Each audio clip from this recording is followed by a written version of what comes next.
right, in the studio today is professional triathlete Rudy Von Berg. He just got back a couple days ago from his third place at the Ironman World Championships in Kona.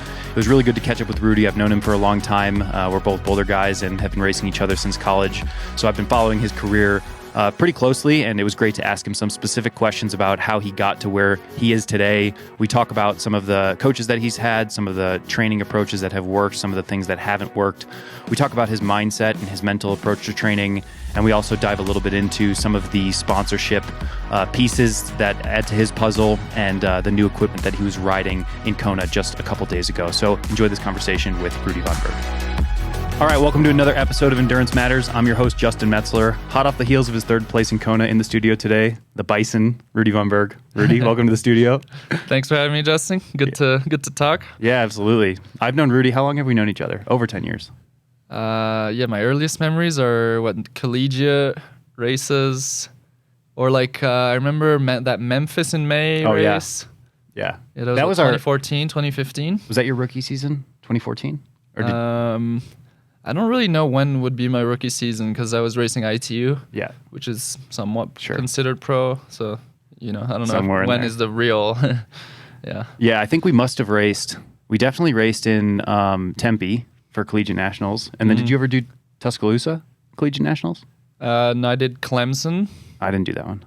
And I did 2 years in Tempe and 1 year in Clemson. Okay, yeah. So anyways, we go back to 2012 or something. So been racing each other and training together a little bit for a long time. I start the podcast off with a hard-hitting question.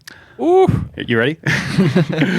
Would you rather physically become a Bison but never be able to do triathlon again, or be able to win Kona, but in exchange, Bison have to become extinct? Oh. Yeah, I'd still go for win Kona. Yeah, I know. Sorry, Bison. But no one wants a bison extinct. I know. Such a cool animal. Yeah. I guess tell people a little bit about the Bison. What's up with the Bison? You are the Bison now? How'd that come about? Yeah, I mean, just as a kid, really, I was fascinated by the animal. And that's when I was growing up in France. And even I would get some presents, from my parents of this bronze bison and so I was already into it, and then I applied to CU Boulder, and that was the only university I applied to. And so CU is the CU Buffs. So then after a few years there, I was like, okay, I'm a bit onto something, and then started kind of Googling just character traits or, how bison are, and then how they head into the storm. And then I would start talking with my friends a bit about, if they're not training in the winter, because I'm always used to going out in the winter when it's really cold or snowing or whatever.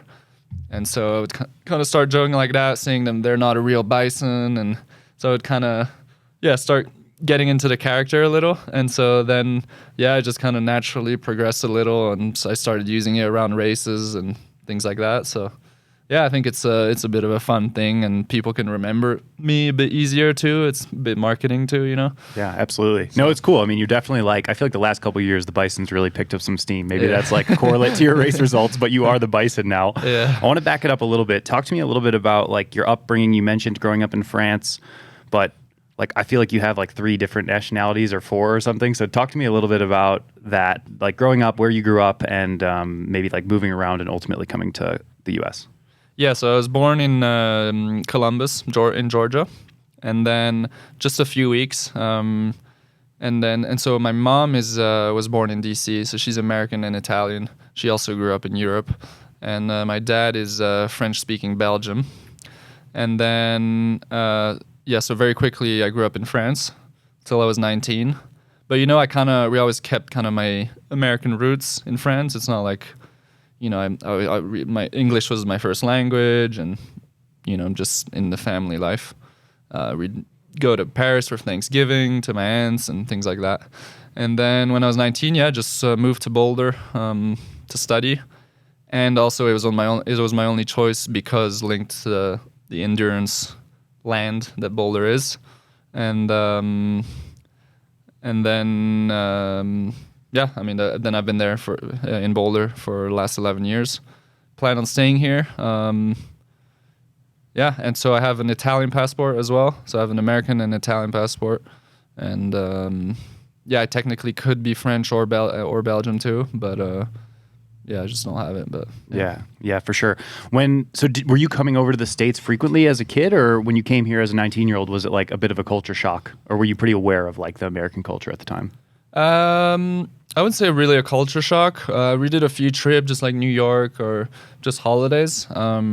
My mom did the marathon and just things like that, or Hawaii for the race. So I was around it a little, and just relatives and things like that. Sure. So I wouldn't say it was a culture shock. However, I mean, still growing up in France for, 19 years, when I got to college here, there were some things a bit, just stupid things like how everyone says, "Hey, how are you?" And I was like awkward to answer that every time. Is that not commonplace in France? Well, not really. Like, I don't know. But do people just not ask? It is now. No, in French it is, but I don't know. It was just it was just systematic, and I just remember not knowing what to say. Yeah, it's funny because Jeannie and I talk, because my wife Jeannie's South African, so she's like, people in America say hi, how are you, but it's more of a greeting rather than actually like, it's just saying hi. Yeah, it's not actually really asking how are you. Yeah. So but in South Africa, if you actually ask how are you, they expect a response. Well, that was my thinking. So I was like, oh yeah, I'm good. Yeah, like, or try to elaborate a bit, and they were like, yeah, I don't care. Totally. Yeah. No, it is funny. Yeah, 100%. So you mentioned your mother running the marathon and being in Kona. Like, your dad's somewhat of a famous triathlon guy now. He's pretty active on social media in the triathlon world, and was obviously a triathlete in his day. Your mom was a marathon runner. Was she a triathlete as well? No, never triathlon. Okay, so anyways, like, very endurance sport family. Like, what was your first triathlon or endurance sport memory as a kid? I'd have to say this is the one I always talk about, even though it's hard to really remember details. But when I was 5 years old, I was in Kona in 1998, watching my dad race, and then we would go every 4 years, or 4 to 5 years, it was 4 years, because it was 98, 2002, 2006. Every new age group pretty much for my dad, because coming from Europe and the prep for it was kind of a big prep and a big big trip organization and all. So he didn't want to do it every year, but so every 4 years. So 98. Yeah, so when I was 5, 9, 13, and then sorry, I forgot your question now. No, I was just asking like what your earliest memory was of triathlon. Yeah, it was going to those races. Also Nice, was a big race. Sure. Now we have the world champs there. It was like ITU long distance world champs. I also remember some ITU long distance, some other worlds like Emenstadt in Germany, and Ironman Austria, Klagenfurt. So yeah, a lot of just the big Ironmans that my dad would go with the family. Sure. And how triathlon was obviously a big part of your upbringing, just your dad being, probably he was training a whole bunch, and it was a big topic of conversation in your family. Like, how much of the idea of triathlon was he trying to instill in you, and how much did you just naturally gravitate towards it? Obviously he was big on endurance sports and triathlon, and that's what we kind of grew up with, but he never really pushed me or pushed us, my brother and my sister as well, we have to do triathlon or anything like that. He was big on he's just really passionate about sports in general, so he thinks the values of sport and all that sport can teach you are very important in life, so he's really, and for health, that those are really important for him. So any sport, so I did football, or soccer, how you would say here, tennis, skiing, swim, biking, and running, but kind of like individually. So he even, at one point, he even asked if I wanted to go do piano. I think I did one piano lesson. We could tell that it wasn't for me, even though I love the piano. But so that's kind of what he did. Yeah, that's cool. And when did you start taking up triathlon as a hobby that you really enjoyed, or I guess like not a career at the time, but when did you start training properly? I'd say when I was maybe 15 is when I kind of dropped the other sports. So 15 on was only swim, bike, run. I would still play football and kind of basketball at home or at school, but that's just like not in the US. It's not like basketball teams. It was just during the playtime, between classes. So I say from then on is kind of when I focused more. And then also in 2011, I think it was, I went to Australia for 5 months to go with a training group. So that's when I was, 18, 19, or that was, so I moved here when I was 19. So when I was 17 to 18. So I'd say, yeah, you could say that's when I started really seriously. However, I mean, I've been always swimming, biking, and running since I was little, you know. I always hated swimming, though. I remember crying and not wanting to go to swim practice. So I was never really, I never really grew up swimming that much. You know, it was like max 3 times a week. Sure. And that's already when I was starting to get a bit more motivated. But there were years where I would only swim once, twice a week. So yeah, for sure. And when we first met, you know, you were trying to really chase that Olympic dream. That was kind of a big deal. I remember you doing some long course races in conjunction with the ITU races, but you definitely were doing a lot of the ITU events on the circuit. When did you decide that maybe that wasn't the path for you? And how long did you try to kind of like make that dream happen? Yeah, well, so, I mean, when you're a junior, you know, you're not going to really do, or I guess you can't even do them when you're under 18, right? So I was naturally just doing the ITU circuit. That's if you're kind of in the perspective of being competitive or going pro eventually in triathlon. So you're going to do ITU. There's nothing else really you can do. So I progressed a bit. Conti Cups, World Cups, there's a couple World Series, but my swim was too weak. Also, I always had in the back of my mind, Kona, you know, from my childhood, what I explained earlier. Sure. That was always the dream. And, you know, ITU, you're just constantly traveling. You're going to these South American races where the travel is just horrible, or China or wherever. And it's just, you know, it's just not as nice of a lifestyle. And also you're under federation, so there's the added politics. Originally, when I was in south of France, I was close to Italy, so it was easier to race for the Italian federation. And yeah, there were also politics there. I couldn't get into some races, and so all that combined, and then just me being not that good of a swimmer. I mean, I worked on it throughout the years, but in ITU at the time, I was never in the front pack. So it was just, and you know, sometimes I would have really good bike and runs, but I could see these athletes that I thought I was way superior to beat me just because they were 2 minutes ahead at the end of the bike, you know, and you're running 5K, so you're not going to catch them. So yeah, the whole thing was just a bit frustrating, and after a while, I just knew I was going to start doing halves. And as you said, I did a season or maybe a couple where I did a couple halves and still did some ITU. And also I had in the back of my head, you want to keep your speed, you know, you want to develop through the distances. You don't want to do a full Ironman when you're 22. So that's kind of, maybe that's a bit more the old school mentality, but that's kind of what I did. And so that's why I only did my first full Ironman when I was, 27? So yeah, that was the idea behind the whole thing. I mean, the Olympics would have been awesome, obviously, but for me, the dream was always more Kona. Sure, yeah. I want to get to that because, I think last weekend or 2 weekends ago was the Ironman World Championships where you came on the podium. So I want to circle back to that, but I definitely want to dive a little bit more into some training specific questions. Like, I've observed your training from a little bit of afar. Obviously, I'm a big Strava fan, so I followed what you've done on Strava, and in town we all, to a certain degree talk about each other's training. You're currently still coached by Mikal Iden? Yeah. That's okay, cool. I want to circle back to that as well, but I feel like your progression in your career and your races have just sort of like steadily gotten better year after year after year, and so that's been really impressive. Walk me through some of the coaches that you've had along the way and maybe one impactful thing that you've learned from each of them. Yeah, so for the boulder period, I was self-coached at the beginning when I was in college because, I mean, obviously that's just easier. And then after one point, so Simon Lessing had the master's group, and he had a coaching business. And so for a couple years there, I was coached by Simon Lessing, as all of you know, triathlon legend, living in Boulder, as Dave Scott is here as well, and we know a few others. And he was, I think it's how he trained his coaching method, which makes sense, but it was a lot of it was just all hard, kind of. And also I was at that age where I didn't really know better. So I was just kind of doing everything hard. And I don't think that brought the best out of me in racing.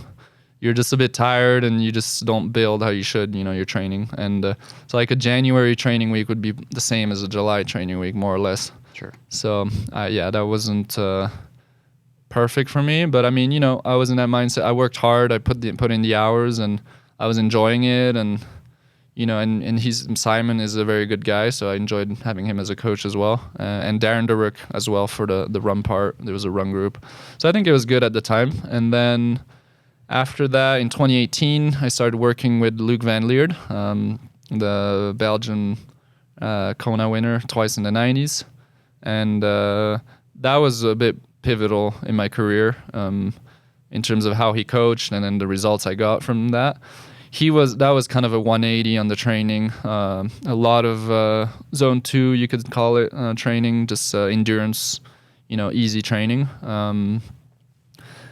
And just overall very little intensity. I mean, some people were just shocked at the amount of intensity I was doing. I would call it kind of like sprinkling your endurance with intensity. So just a little bit here and there, obviously a little more closer to the race or at critical moments, maybe 3-4 weeks out. And at that point I was specializing on 70.3 distance.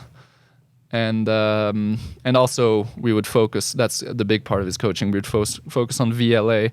And for those who don't know that, that's kind of the way you use your energy. So a sprinter, his VLA will be very high because, all your energy, you're using it for 10 seconds and then you're just done, Triathlete, Ironman, let's say, is the opposite. You want a very low VLA, like low lactate numbers, you're super efficient, but you're way more diesel. And so focusing on the VLA for half Ironman, I would kind of be in the middle.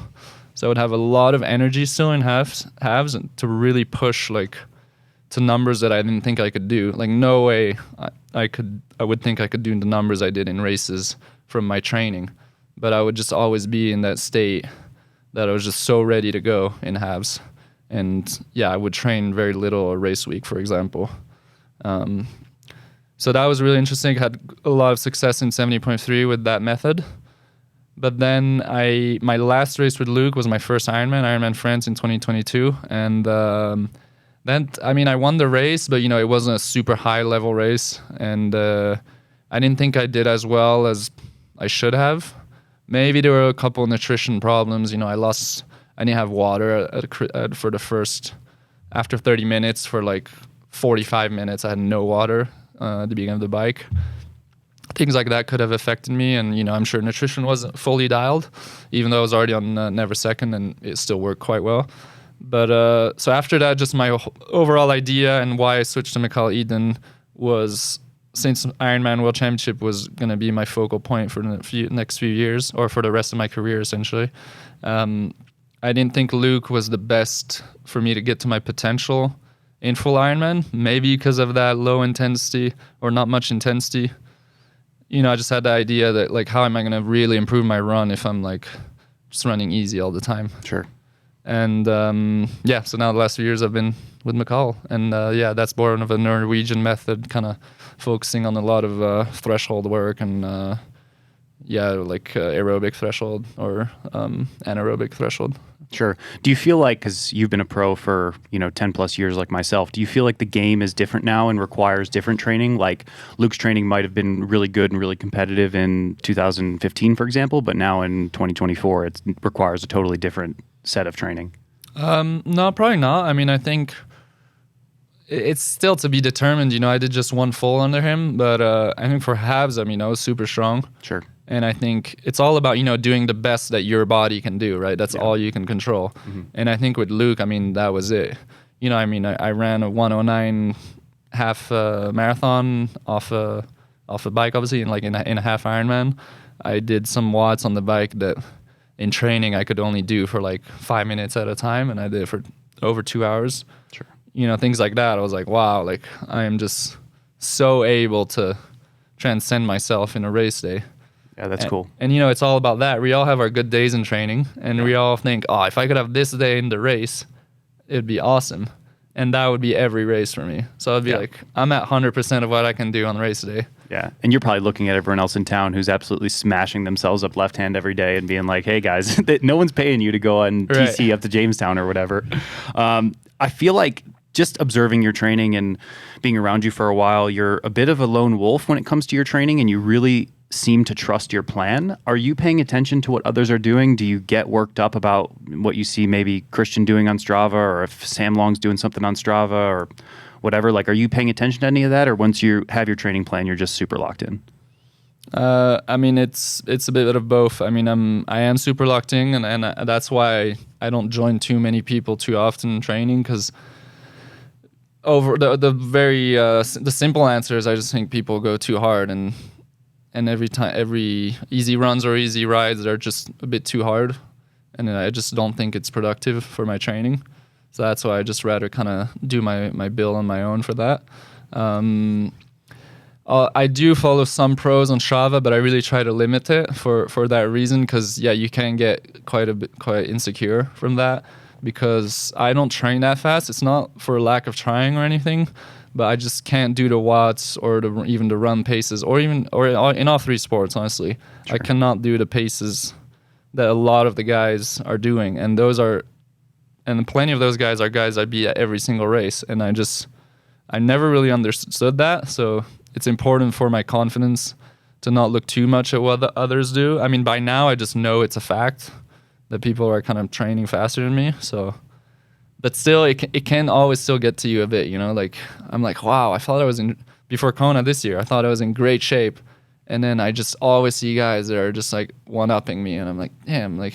In training, you're saying? Yeah, in training. Yeah, of course. That's interesting. Do you have those conversations with Mikal? Because he has direct access to Christian Blumenfeld and his brother Gustav, so he knows their numbers. He knows the insights as to what they're doing. Yeah, not that much anymore, but yeah. Okay, so maybe now he's a little bit removed, but maybe 2 years ago he had a pretty good understanding as to what those guys were doing, or do you not think so? I think he probably has a pretty good understanding of what they're doing. So you're not having conversations around like, okay, what are those guys doing and what do I need to do in training to do the same thing? No, I think that's like the wrong mentality to have. Sure. Kind of like how Lionel was trying to emulate what all the others were doing, and now he's all about, I mean, he always changes anyways, but yeah. And now he's all about, I got to do what's good for myself, and and that's it. And I mean, I think overall that's good, and that's what I do, Sure. Yeah, it's really interesting. I think one other thing I'm curious is to hear about is, what do you do outside of training to ensure that you're as consistent as you have been? Like, is there anything that you're doing from a recovery perspective that is just keeping you ticking away at this super consistent level? No, I mean, the main thing is just try to nail the basics, essentially, like nail the 90-95%, and that's overall, it's simplifying your life. So, it's just training, recovering, sleeping. I mean, it doesn't mean I don't see friends. Well, I've had roommates in my house, so honestly, that helps quite a bit, because if I'm training alone, at least I'm not alone at home. So there's always some kind of social aspect and people around. And people think I'm like super serious and all, but actually at home or with the people I'm close with, I'm like always messing around and talking shit and all sorts of things. So that really, I think, helps to have that at home. And a lot of people do a lot of things. I think they're just, we hear everywhere, marginal gains, whatever. But I don't think these things help. If you nail the 90-95%, I mean, you're 98% there, and it's also really hard to nail. It's simple and really hard at the same time, right? Yeah, absolutely. Like you can have sickness, injury, overdo some training, just all those simple things that can mess up your build.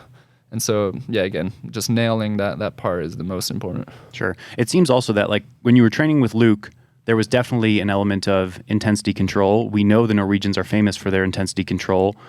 You were one of the first people in town to start using a lactate monitor frequently on your training, posting about, taking lactate, and this must have been 2019. 18 already, yes, since Luke.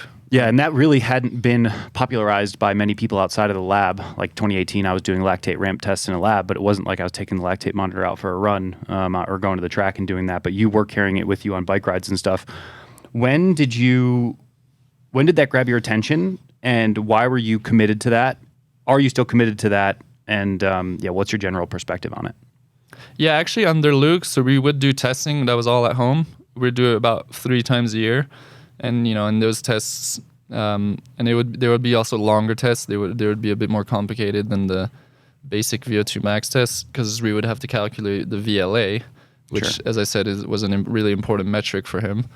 And so, I would use like 40, 50 strips over 2 days. But then actually at the time in training, I wasn't really using the strips. I would just kind of base myself on the test, to do the training. And then it's actually a bit more when everyone started talking about the Norwegians and all, and when I started starting with Mikal, a little bit at the end of Luke, did on some sessions. But yeah, it's just a bit more kind of when everyone started doing it that I started doing it more as well. But yeah, you know, it's like I was looking at Leon Chevalier, for example. He did a Q&A just this morning, and the question was like, do you use lactate strips or whatever? And he was like, no, never. You know, just I know exactly how I feel, or just, you know, riding hard and how I feel my body and sensation is the most important. And in the end, you know, it is. We can't forget all that. And it was a bit of a joke, but he was like, every time you're testing your lactate, I'm still out riding and putting in more hours and minutes than you know? Yeah. And it's a bit true, you know? For sure. You can't be like too focalized on that. Like, it's a good training tool to check your intensity and see kind of where you're at. But oftentimes I think more when you're fit, when you're very unfit, you know, it can be a bit all over the place. But when you're fit, you know, we know where our lactate is, you know, before getting the reading. Yeah, absolutely. How much is Mikal prescribing lactates these days versus just saying, hey, here's the power I want you to hit for these intervals or paces or heart rate or whatever? Yeah, he did it more at the beginning when we worked together, like, or me asking for what lactate I should hit. And we do still talk about it, but he doesn't put it really anymore. Like, I know kind of what I'm trying to hit. Yeah, and so, yeah, he says paces we try to hit, but also for me, you know, I'm very not intrinsically, but like, I'm very good at just executing the plan and not really needing my coach too much. Sure. Like, I feel like I know what I need to do in sessions. You know, I always kind of build the session, go by feel, see how you feel, and all that. And so I don't really need a coach tell me, okay, you have to run at this pace. Like, I just know how I'm going to do the session that will give you the best results, you know? Sure. Is your guys' relationship pretty collaborative, or is it he writes the plan and you execute the plan, or he writes the plan and you execute your perception of what you feel like you need? What does it look like? Yeah, overall, it's pretty, he writes the plan and I execute it. And as long as I do it well, and I think it makes sense, and energy levels are good, and then I pretty much, yeah, there's not much collaboration, I'd say. And we talk, you know, we don't talk much, but if we still talk enough that it's, you know, we can see I can see what's kind of the plans going forward and all that. But again, you know, yeah, I'm good at just doing the plan and making it happen and not moving things around or thing. If the plan makes sense, you know, you can just plug in the week in, week out, and make it happen. And one of my biggest philosophies is building throughout the weeks. So when you're in a training plan, let's say I had 11 weeks for Kona, in my head I'm like, okay, the first 3 weeks, for example, or even 4 weeks, I don't care about pace at all. Like, if I'm doing run threshold at 6-minute pace at the beginning, and that would be like anaerobic threshold, well, I don't care. You know? Yeah, you just get it done. Because in the end, if you're, you know, a threshold it's an upper limit. So if you're under it, you're still in that window of the threshold. But if you're a bit over and a bit too fast, actually it's almost like the session is not doing anything for your threshold because you were above it, you know? Yeah, you're tapping into a completely different energy system. So that makes 100% sense. You mentioned getting trained by Simon, probably super high volume, super high intensity, getting coached by Luke, relatively lower volume, lower intensity. Now you're in kind of maybe that's not accurate. Simon was moderate volume, a lot of intensity. Luke, we got to fairly high volume and low intensity. Well, you have to, right? Yeah. If you're in low intensity and low volume, well, then you're going to be unfit. Right. Yeah. And then Mikal is, I wouldn't say it's high volume, but that's also just me, you know. I can't tolerate high volume if I'm doing intensity regularly. Yep. So, you know, I'm averaging 25, 26 hours maybe. Sure. Yeah. That was my question, is what are the hours looking like? And was that over the 11-week build into Kona? Were you in that 25 to 26 hour territory? Yeah, I did. I started, you know, 23, then it was like 25, 26, 28. But then again, the last few weeks with some of the bigger key sessions and stuff, I couldn't keep the volume. It just... Sure. So I had a few weeks, even like I'm week -3, -4, where you'd expect still having maybe 30-hour weeks or whatever. I had a couple weeks there at 23 hours. And, you know, you just have to look what makes sense in your week, not being fixated. Oh, I have to do 30 hours. Sure. Yeah. So it seems like it's a bit fluid. Is there like a traditional periodization in there of like a 3 on, 1 off? Or are you just saying, okay, we've got 11 weeks, maybe mentally you're breaking up it into chunks of, I care about pace here, I don't care about pace there. Are you guys working on a periodization or some sort of cycle, or is it just kind of like clean, consistent weeks, and as you get closer to the race, you're just nailing big? Yeah, so he's changed the structure over the years, and I think it's going to keep on changing. For this block, it was weeks were the same actually, which is not usually how we've done it. But it was Monday was an easy active recovery day. Tuesday was, you could call it double threshold, even though.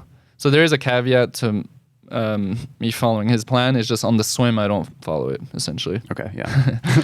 So I follow perfectly bike run. Sure. And then swim, I follow kind of overall, but then overall, I do quite a bit less intensity, actually, than what he gives. Sure. And I've tried it in the past, and for the swim, I just feel like it just doesn't work. Yeah. To do long threshold, I just feel like I just get slower and slower and slower. So double threshold, so I'd have the run threshold on Tuesday, but the swim, sometimes I would swim a bit hard, sometimes not. And that's valid for all the other days where I'll say there's a double threshold. So yeah, Monday, easy active recovery. Tuesday, the intensity on the run. And that's still with all 3 sports, but I'm just saying the intensity part. Wednesday, volume day, easy aerobic. Thursday was bike intervals, and also kind of double threshold idea. Friday would be an active recovery day. So Monday, Friday would be active recovery. And then the weekend, it would change a little, but Saturday would be kind of a ride. Trying to remember. Like one day there's a brick. Saturday would be a bike run brick. And then Sunday would be a long ride with like LT1 Ironman efforts. Sure. And are you mentioned swim, bike, run. Are you doing swim, bike, run every day, even on the active recovery days? No, I would do only 2 sports on active recovery days. And then some days closer to the race, actually, when I'd be a bit tired or whatever, some days I would just do a 2K swim and that's it. Sure. And what about the double threshold days? So Tuesday, if you did a threshold run, sub-threshold run in the morning and then threshold swim, would you go for like a ride that day as well? Yeah, there'd usually be all 3 on those days. Okay, so it'd be like Tuesday, Wednesday, Thursday, all 3, Saturday, Sunday, all 3, more or less. Tuesday, Wednesday, Thursday, yeah, more or less. Or Sunday, some days, some of the Sundays I would only have the ride if it was quite long. But but actually no, I would have a 5K swim on Sundays too, but maybe not on the Saturday. Got it. So 5 swims a week. Yeah. What walk me through like your biggest or hardest or most memorable day in that 11-week Kona block? There's one day I remember just because the run was really good. We did a 2.5-hour ride with some intervals. I think it was 3 by 30 minutes. I kind of like built, and the power felt easy. It was like 260, 270, 285 or something for 3 by 30. And then went into a 2-hour run with Brian and Tyler Butterfield. Yep. Guys that I do some runs with, and it really helps for long runs like that or threshold runs on the track. For some of you guys that don't know, Tyler Butterfield was a professional, and he lives in Boulder, and he joins a lot of the guys on some sessions. And he talks a lot too, which is nice. Tyler was probably top 5 in Kona 3 times or something. Top 10 at least. Top 10, and he was 5th one year, I think. Yeah. And still running like 220 to 225 marathons. So he ran Commonwealth Games marathon and 219 at Tokyo, I believe.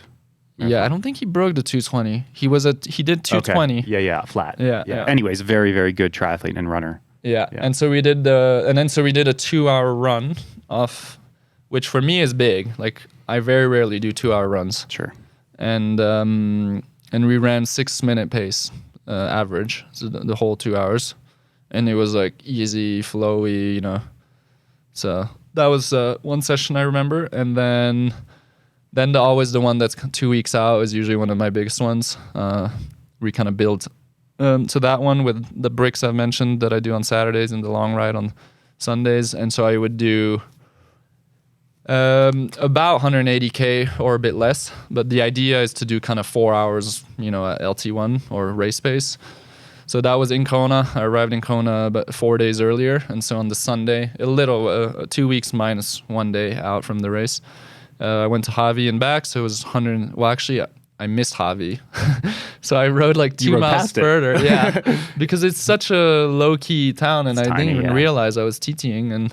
But then after a while, I was like, I don't remember Javi being this far. Sure. Yeah, so I did an extra, 4 or 5 miles. But yeah, it was 175K with 4 hours at 275 watts. And then on that day, I did 1 hour 37 run. So just shy of 25 kilometers. Kind of all at like LT1/race pace. I was actually a bit dead at the beginning. So I thought that run would go that I would do it much faster, or at least a bit faster than what I did. It was 358 per K, so like a 240s, actually close to what I did in the race. It's like a 246, 247 pace. Yeah. Yeah, I mean, so that's a pretty big day, Sure. I see other guys doing other crazy stuff even closest to the race and even bigger, but yeah. That's not me. I mean, that's already a pretty big day. And, the whole idea is to build to be at your best on race day. Like, I'm not trying to do my best at that session. Sure. And yeah. And what are you doing in that session? Because I feel like most athletes get to the island, pro and age group, they get so excited. They get caught up in the midst of it all. They sit there and say, on race day, I want to do 300 watts and I want to run 345 per K. And regardless of the RPE and the heart rate, and the power, we all saw in Lionel's pre-race videos, he was just totally bypassing all of those metrics and just doing the pace that he wanted to hit on the day. Like, right. What are you using to control yourself and actually save it for race day rather than leaving it in that session? Yeah, I mean, it's just ingrained in me. I'm building for a race. So in no session, I mean, sure, I'm going hard, like in some threshold sessions. But, I don't know. I just always have the idea in the back of my mind that I'm building for the race. I'm not trying to do my best sessions in any session I mean, I look at heart rate, watts. I have my core sensor for my core temperature. So I look at all those values, and I'm aware it's hot and humid. I probably didn't hydrate enough the first few days. I was actually worried before that brick that it was going to be a bust, a bit like before Roth, actually. Because I did that one in Boulder. It was one in June, when it was really hot. Yeah, for sure. I melted on the bike. I did 160K. I was trying to hold 40Ks an hour for that ride. But in the end, I was just like 38 or 39. But that was just, I melted. I was just so done. And I was supposed to do a 1 hour 40 run or something, and I ran 5K. But already, in the first K, I knew I was dead. Yeah, been there. Boulder, I mean, we have the altitude here too. So if you have a 100-degree day, it's hard. It was just brutal. Yeah. And so I thought maybe it was I didn't want it to happen like that because I had such a good build for Kona. But I drank a ton of electrolytes on the Friday and the Saturday before the break, and it went overall quite well. Even though, as I said, the run wasn't really what I wanted. But Kona is just, we always say that it's like kind of hits different. I mean, it's hilly, it's hot, it's humid, and all that's just going to take pace out of you, Yeah, for sure. Yeah, so if you have that context, it's important. You can't compare what you were doing in your training back home to what you expect to do on the island, and it seems like it worked pretty well in the race. I want to shift over to talking a little bit about mindset, some mindset questions. The first one that I've got here is, from my perspective, sitting at home, watching a lot of the interviews and stuff, you were talking about a great race being a top 5 finish, which is an amazing day on the island in what was a super competitive start list. There was tons of guys who could have been in that top 10. How did you predict so accurately that your form was in that place, and what was pointing to the fact that a top 5, or in the actuality of the case, a podium was in the cards? Yeah, I was just kind of more comparing to myself. Like, again, if I look at all the new aero setups the guys have and the fitness they have or that they show, it's always easy to be insecure and think, oh, well, yeah, actually, or look at your objectives, kind of think they should be a bit lower. But I knew compared to myself, I was hitting really good sessions, as I told you, that 2-hour run off the bike, for example, or some bike sessions. You get to a point in some builds where just the power feels so good and easy, like usually 280 watts, for 30 minutes plus for me is quite hard. And when you get to a point where that's just no problem at all, well, then I know on race day I'll be able to push 290, 300 for 4 hours plus. And so I know when I'm at that kind of shape that even though people crush training and looks like they can do 320 for the Ironman, I know they never end up performing like that on race day. So I just know I'll be kind of in that competitive top 5. But I mean, I'm also well aware that a lot of guys can have good races, and I'm really gonna have to be on my game. It's not like, oh, for sure I'm top 5. Like, I'm really concentrated on my process and on getting in my best shape possible. Like, I know just the whole thing's gonna be quite hard. For the podium specifically, I actually thought I think it's always like that. When you achieve something, you're like, oh, actually it wasn't that bad, and when you're chasing it for years, you're like, oh my God, I'm gonna have to have this insane performance to be on the podium in Kona. But then when you do it, you're kind of like it wasn't. And that's actually what I think of my performance. I think it was very good on the day. Obviously, a lot of guys faded a lot on the run, but it wasn't. I don't feel like I transcended myself. Maybe like I mentioned in some past half Ironmans. Sure. I did. I mean, 290 watts is very good, especially in the heat, and especially being able to run after. But again, I thought actually I was going to have to push 300, so a bit shy of what I thought would be for a podium. And then on the run, well, even a bit more. The run is a bit long, so official time 2:48. On my Training Peaks marathon time, I had 2:46.50. Okay, yeah. So, a bit quicker. Because, for example, you look at Roth marathon times. Technically, on the official time, I'm 5 minutes slower in Kona. Yeah. But actually, I'm 1 second a K slower. Right. So just 40 seconds slower. It's almost exactly the same. Sure. And one was 2:43 and one was 2:48. So I think that's important to look at, too. So as I was explaining, just I don't feel like I think I executed really well and had obviously a really good race, but I didn't transcend myself and do what I thought I would have to do to be on the podium. Sure. In a race like that, where you've got such big hitters, Laidlow, Christian, Magnus, are you looping yourself into like your own pre-race thoughts of how the race dynamic is going to go, or are those guys in your mind, are you intimidated by them at all, I guess is the question? I mean, a little. I mean, they were the favorites. Yeah, Christian, Ditlev, and Laidlow. Top 3 favorites. Definitely thought if they're on their game, it's going to be very hard to get on the podium if all 3 perform to what they can do. But, it's Kona and a lot of things can go wrong. And I mean, that's the sport, right? You can't say, oh, you got 3rd or 5th or whatever because this guy bonked. I mean, a big thing of Ironman is not bonking, right? Oh, of course, yeah. So obviously you can't say any of that. And executing on the race day is the hardest thing. For sure. So, I mean, they're in the back of your mind. Obviously, they're the best right now. But again, just you have to focus on your performance, and because what the best out of yourself is the only thing that can potentially beat them. Sure. Not worrying about them and trying to follow them or whatever. So it seems as though you had a podium at 70.3 Worlds in 2019, and were you 4th in Nice? Yeah, last year. Yeah, so you've had this ability to be able to kind of turn up on big championship race days. Is there something you're doing different in the preparation or the final approach to a world championship event that you're not doing at other races, or are you just treating everything the same and trying to be peaking? No, well, overall, I just usually tend to peak more at the end of the season, and championship season is always September, October. So that is one part. Honestly,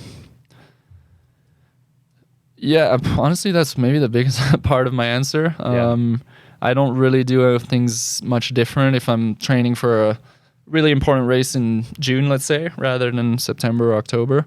Throughout the years, for example, 2018, I win 70.3 South American Championship in Buenos Aires in, October, November? Yep. 19, I have the really good race in Nice in September.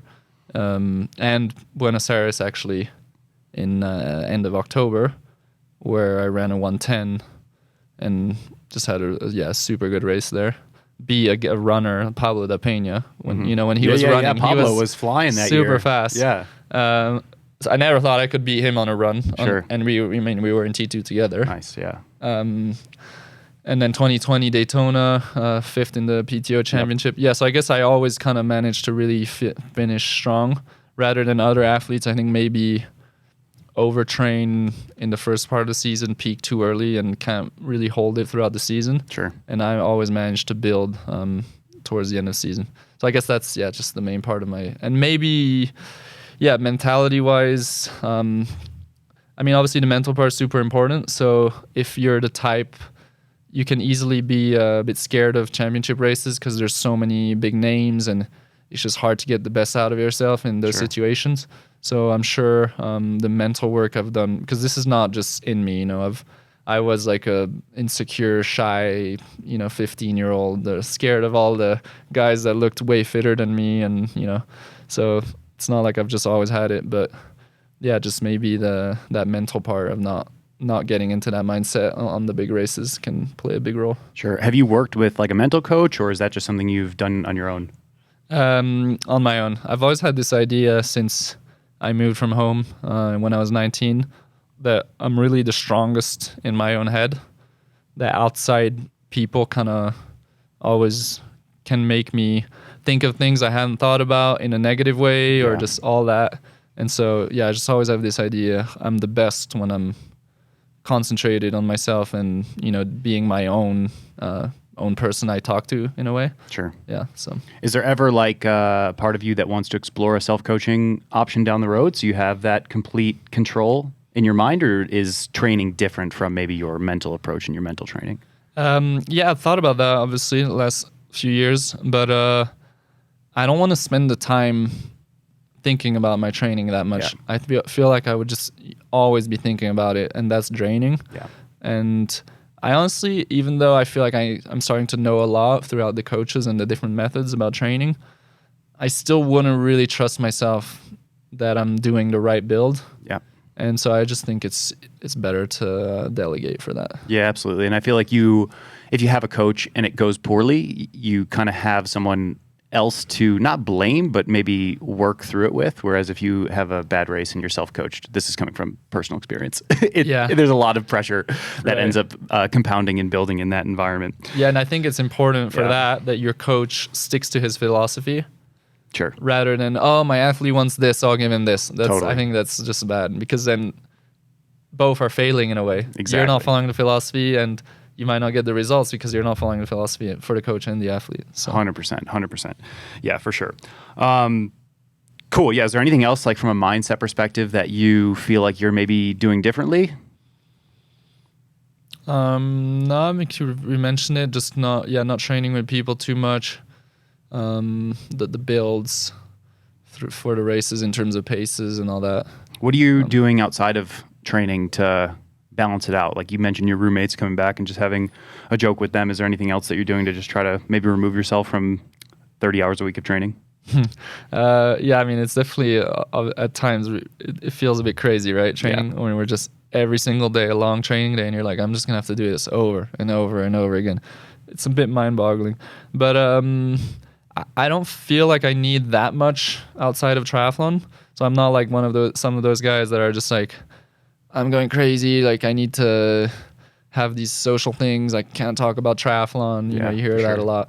I feel like I'm not, obsessed on triathlon and talking 24/7 about it. I mean, now I have an awesome girlfriend, so that definitely helps. And we're excited about plenty of things in the future, trips, so that brings you a bit out of triathlon and and maybe kids and dogs and all that stuff, so for me that's enough. And family, supportive family and all that. Yep. How proud has your family been of you, how much you've accomplished so far, and especially just coming off a podium in Kona? That's got to be a big thing for your family. Like, was that cool for them? Yeah. I mean, they were there obviously at the finish line, so they're the first people I saw. My dad, mom, girlfriend, sister.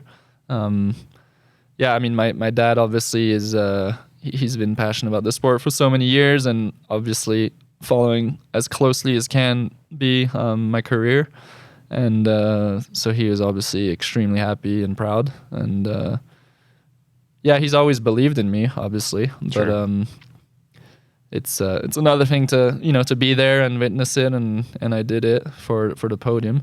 The ultimate goal, as I said, is to win the race. Of course, yeah. But a podium is already a huge step. So yeah, I mean, then we had a few days in a hotel to kind of just soak in and relax after the race, and so that was really nice as well. Yeah, awesome. I want to rewind a little bit, like probably about 11 months ago. 2024 or 2023, was a dominating year for you. You dominated Ironman Texas in the beginning of the season, and then Ironman Florida was arguably one of your better Ironmans to finish the season. From there, you and Trek, your longtime sponsor, parted ways. Was that a shock to you at the time? Yeah, definitely. They told me that was after my 4th place in Nice. So I had the win in Texas with was it the American? No, that wasn't your American record. Even though, we're talking about records. Mine, I'm proud of mine because they're legit. I know the courses I did them on are full. I have the 180K on my Garmin.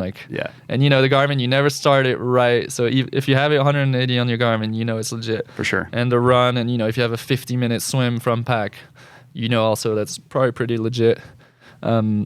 So I don't know where I'm going with this. What were you saying? I just asked if it was a surprise to you that after the success that you had, with 4th place in Nice and 2 big Ironman victories. Yeah, and definitely. And I was the top Trek athlete in Ironman Worlds, which arguably, if you're your best athlete at the most important race of the year, like, you don't drop that athlete, right? Yeah. So yeah, it was definitely pretty shocking news. Did that spin you and your agent and your team into like a backpedal mode, because it is something that no one expected? You probably didn't expect that. Are you trying to, salvage the ship at that point, or are you just trying to take a breath and be like, all right, we got to recalibrate? Yeah, no, take a breath. I mean, I was still under contract to the end of the year, so then I did really good at Florida, and that was the American record. Yep. And so even more of a reason you're like, thinking just why the hell would Trek do that? Yeah. And then they would keep athletes that I beat the whole year. And honestly, I still don't know why. Yeah. I don't know if it's some kind of stupid reaction to what happened with the Laidlow thing. Yeah. Even though it blew over in like 4 days or less. Because, Trek, the next year they told their athletes, like, they had like a Zoom, like a call with their athletes. We don't want any controversy. We want you to be nice athletes. We don't want you to express any opinion, essentially, on social media. So, when another athlete tells me that, I'm like, oh, well, that sounds like they didn't like the Laidlow thing. Even though I wasn't part of it at all. It was Laidlow did something that he could be brought to sued for. Like, he published a private email publicly, and you're not allowed to do that. And it was only private emails. Nothing was public. Nothing was said about Laidlow publicly. Sure. So it would be extremely dumb if that was the reason. I do not know what was the reason. They just said, budget cuts. Yeah. Do you think that could have potentially been it, right? Like, you're coming off the season where you are the best Trek triathlete at the time. Maybe Taylor Knibb is also, super high of value, and maybe Sam Long, you could argue, just from his social media presence and very good race results, he's a top Trek athlete. And I do want to say I'm never talked badly about any of my Trek peers at the time. Like, I refuse to do that. I respect the athletes. It was Ben Canoe, Sam Long, absolutely, Matthew Marquardt, all great athletes. And deserving of Trek contracts. Do you think from their perspective, though, they thought, oh, well, Rudy's had this bang out year. He's had 2 victories. We've paid him bonuses on those events. He's probably going to want a big contract. We don't want to double down and invest more or invest the same. We want to diversify. Do you think there was maybe that conversation going on in the back, or did they not even give you an indication as to reasons why? Not really. I mean, they just said, budget cuts. The kind of problems linked to COVID with the bike industry. They kept Sam, but Sam is worth quite a bit more than what they're giving him, and he got just this minuscule increase. And I mean, obviously, I'm not gonna say numbers, but it's just numbers that you'd think for Sam are just ridiculous, at least in terms of the increase and probably his base salary as well. And then, so I mean, they're just trying to cut budget and that's the stock industry. Say, really. It's like the industry response to any time that like they have, who knows? Like I've gotten that conversation before myself, and it's never a fun one to have. Trek was always famous for like having really great intra race or like race week support. Did you feel that missing gap this year at all? Not having that like at race help? Trek has always had, usually at the main races, someone around for tech and things like that. I wouldn't say I really missed it because, well, first of all, when I was still on my Trek this year, Mark from Trek would still help me if I needed. Cool. So that was really cool of him. Also, I just have this mentality that you have to be self-sufficient. You know, your bike has to be ready before you're traveling. When you know someone's going to be there, you tend to do less at home because you know, if there's these couple things, he can just do it before the race. Sure. But you're just a bit better organized in the end when you know if there's no support. So, and also, you know, the T100 races, there's a ton of support there at every race. Sure.